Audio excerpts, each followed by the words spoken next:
दोस्तों, दुनिया भर में अलग अलग समुदाय और जातियों में कई सारी ऐसी परंपराएं निभाई जाती हैं जो देखने और सुनने में काफी अजीब लगती हैं। हालांकि उन लोगों के लिए ये उनकी सभ्यता और परंपरा होती है, इसलिए उन लोगों को कुछ अलग नहीं लगता, क्योंकि ये लोग सदियों से उस परंपरा को निभाते आ रहे होते हैं।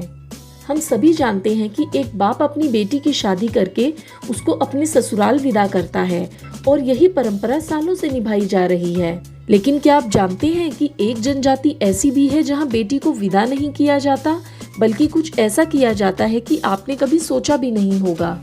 जी हाँ, हम बात कर रहे हैं बांग्लादेश की मंडी जनजाति की, जहां एक अजीब तरह की परंपरा को निभाया जाता है।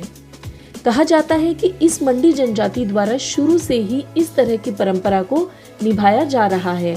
आपको बता दें कि यहाँ पर बचपन से ही बेटियां अपने पिता के साथ शादी के सपने देखती हैं।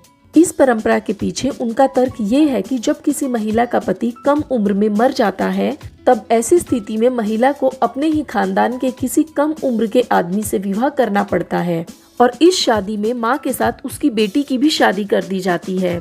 माँ और बेटी दोनों एक ही मंडप में एक ही दूल्हे से शादी करती हैं। इसके पीछे इस मंडी जनजाति समुदाय का मानना है कि कम उम्र का पति नई पत्नी और उसकी बेटी का भी पति बनकर दोनों को लंबे समय तक सुरक्षा दे सकता है। इस अजीब परंपरा के चलते माँ बेटी दोनों एक दूसरे की सौतन बन जाती हैं और माँ बेटी के बीच रिश्ते पहले जैसे नहीं रहते। तो रह गए ना आप हैरान?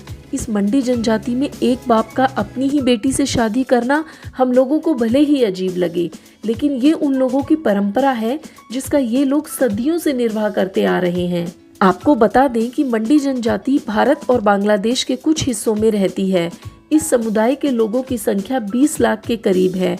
इस जनजाति को गारो के नाम से भी जाना जाता है। हालांकि भारत में ऐसा करना कानूनन जुर्म है, इसलिए यहाँ ऐसा नहीं होता, लेकिन बांग्लादेश में आज के समय में भी ये कुप्रथा चल रही है। आपको जानकर हैरानी होगी कि इस जनजाति के लोग अपनी ही बेटी के साथ संबंध बनाकर बच्चों को भी जन्म दिलाते हैं।